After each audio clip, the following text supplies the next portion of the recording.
You might think you know John Wayne's biggest hits, but Hollywood has been burying some of his films for decades. Number 2 on this list is so forgotten, it never even stood a chance at the box office, while number 6 was buried under a mountain of controversy. The Barbarian and The Geisha is based on the true story of Townsend Harris, an American diplomat sent to Japan as a U.S. consul. John Wayne plays Harris, who's rejected by the small village of Shimoda, where he's stationed, and becomes part of the cultural divide over Western influence. Along the way, Harris meets a 17-year-old geisha named Okichi, who helps him bridge the gap between Japan and the West. And yes, they fall in love. But the film sparked controversy from the start, with critics tearing it apart for its cultural insensitivity and awkward romance. Wayne was 51 at the time, and that didn't exactly help things.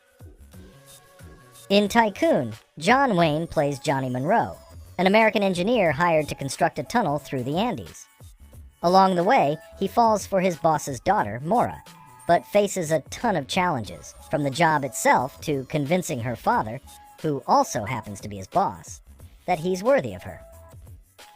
The film plays right into the fantasy of Wayne being the all-American man, 20 years older, yet still the object of desire for a much younger woman. Sound familiar? Island in the Sky is based on the real-life experiences of pilot Ernest Gann, and John Wayne's character, Captain Dooley, is forced to crash land his plane in the frozen wastelands of Canada during World War II. Dooley and his crew have to survive the harsh conditions while awaiting rescue. It's an ensemble film, but Wayne's White Knight heroics still take center stage as he fights against both nature and the odds. This version of The Three Musketeers throws John Wayne into the role of Lieutenant Tom Wayne, an American fighter pilot who's on his way to see his romantic interest, Elaine Corday, when he gets caught up in a war in the Sahara Desert. The French Legion is battling against Arabic arms smugglers, and Wayne's character joins the fight to help uncover a mole within the French ranks.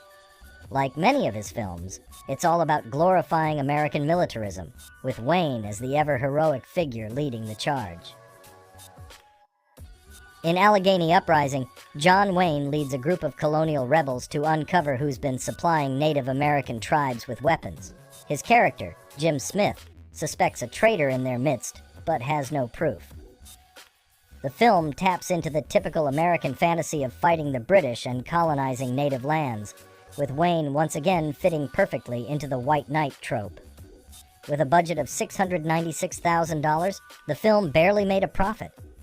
Released in 1939, the same year as Wayne's mega-hit Stagecoach, Allegheny Uprising never stood a chance, and now it's one of his most forgotten films. Rio Lobo is a post-Civil War Western that sees John Wayne's character, Cord McNally, on a mission to uncover who betrayed him during a Confederate raid that cost him his friend and a shipment of gold.